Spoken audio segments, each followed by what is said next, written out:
많은 사람들이 기도를 하지만 기도의 비밀을 알고 있는 사람은 많지 않은 것 같습니다. 오늘 본문은 그 비밀을 우리에게 알려주고 있습니다. 이 비밀을 알고 나면 기도하고 싶은 마음이 불같이 일어날 것입니다. 자, 그렇다면 기도의 비밀은 무엇입니까? 기도 속에 담겨 있는 하나님의 사랑과 은혜는 무엇입니까? 첫째, 하나님은 성도의 기도를 향기롭게 하십니다.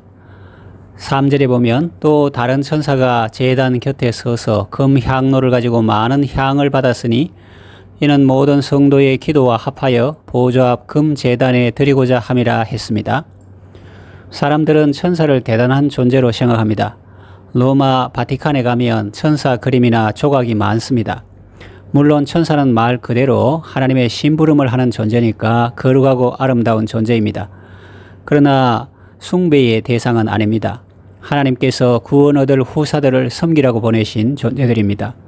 성도를 섬기는 존재들이죠. 그래서 위대한 성경 인물도 천사의 권위와 위엄에 압도되어 경배하려 했지만 천사가 제지하고 만류하지 않았습니까? 나는 경배의 대상이 아니니 하나님께만 경배하라 라고 하면서 말입니다. 하나님은 바람을 사자로 불꽃을 사역자로 삼으시는 분입니다. 여기서 바람과 불꽃은 자연 현상이지만 천사를 의인화한 것입니다. 예수님도 아이들을 없인 여기지 말라고 말씀하실 때 그 천사들이 하늘에서 하나님 얼굴을 뵙는다고 말씀하셨죠.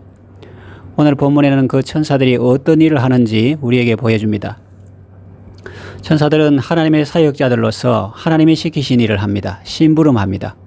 마치 에스더서에 보면 헤게라는 사람이 페르시아 왕후될 처녀들을 돌보는 관리로 임명되어 처녀들이 쓸 것과 화장할 재료를 공급했듯이 천사들은 주의 명을 받들어 주님의 신부된 성도들을 섬기는 것입니다. 한 천사가 와서 제단 곁에 섭니다. 금 향로를 가지고 많은 향을 받습니다. 이는 모든 성도의 기도와 합하여 보좌 앞 금단에 드리고자 함이라 했습니다. 땅의 성막에 익숙한 우리에게 하늘의 성소를 보여줍니다.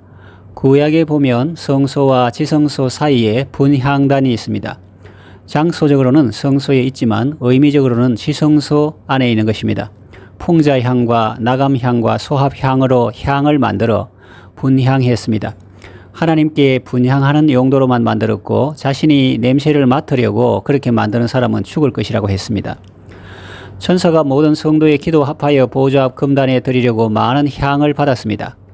우리가 기도할 때 천사들은 향기를 내어 보좌 앞 금단에 드리는 것입니다. 우리의 기도는 투박합니다. 어눌합니다. 매끄럽지 못하고 아름답지 않을 수 있습니다. 그러나 걱정할 필요는 없습니다. 천사들이 하나님의 명을 받들어 우리의 기도를 향기롭게 만듭니다. 아름답게 만듭니다. 소리가 작다면 증폭시켜서 보좌 앞을 쩡쩡 울리게 만듭니다. 잘 들리게 한다는 말입니다. 천사들이 우리의 기도를 다듬어 주니 우리는 대충 해도 된다는 의미는 아닙니다. 기도의 자리에서 우리는 예수님을 만나고 기도를 배우게 됩니다. 우리가 간구할 때 예수님은 우리 뒤에서 더 크게 간구하십니다. 그래서 하나님 편에서는 우리 소리보다 우리 뒤에서 부르짖는 예수님의 소리가 더 크고 분명하게 들리는 것입니다. 그러니 대충 해도 되는 것이 아니라 예수님께 배우면서 기도하는 것입니다. 하나님의 뜻을 따라 더 아름다운 목소리로 기도하는 법을 배우는 것입니다. 하나님이 우리의 기도를 향기롭게 하십니다. 예수님의 공로로 우리의 기도를 아름답게 하시고 증폭되게 하십니다. 둘째로 성도의 기도는 하나님께 상달됩니다. 4절에 보면 향연이 성도의 기도와 함께 천사의 손으로부터 하나님 앞으로 올라가는지라 했습니다. 맑은 날 연기가 곧게 하늘로 올라가듯이 성도의 기도는 하나님께 상달됩니다. 향연이 성도의 기도와 함께 천사의 손으로부터 하나님 앞으로 올라가는 이것이 바로 기도가 하늘 보좌에 상달되는 아름다운 모습입니다. 구약 성경에 나오는 성막의 구조를 보면 성소의 제일 안쪽에 분향단이 있고 맞은편 지성소에 시언좌가 있습니다. 시언좌는 속죄소라고도 하는데 법궤 위 그룹 사이의 판을 말합니다. 멀시 시트라고 합니다. 은혜의 보좌입니다. 마치 구약 성소에 있던 분향단의 향이 지성소에 있는 은혜의 보좌에 이르듯이 이 땅에서 드리는 성도의 기도는 하늘 성소에 좌정하신 하나님의 보좌에 상달하는 것입니다. 셋째, 하나님은 성도의 기도를 통해 땅에 역사하십니다. 5절, 천사가 향로를 가지고 제단에 불을 담아다가 땅의 소돔에 우레와 음성과 번개와 지진이 나더라고 말씀하십니다. 이것은 이 땅 위에 일어나는 하나님의 진노의 역사, 심판의 역사, 자비의 역사, 변화의 역사, 진동의 역사들은 다 성도의 기도를 통해서 이루어진다는 것을 의미합니다. 하나님은 성도의 기도를 통해서 이 땅 위에서 없앨 것은 없애고 고칠 것은 고치고 세울 것은 세우고 변화되어야 할 것은 변화되게 하시는 것입니다. 말씀을 정리하며 맺으려고 합니다. 스펄주언은 이렇게 표현했습니다. 세상 만물은 보이지 않는 황금 사슬로 하늘에 있는 하나님의 보좌에 연결되어 있다. 그 줄로 하나님은 세상 만물을 움직이시고 공급하시고 그들 가운데 역사하시는 것입니다. 성도는 기도로 하나님의 세계 경영에 동참할 수 있습니다.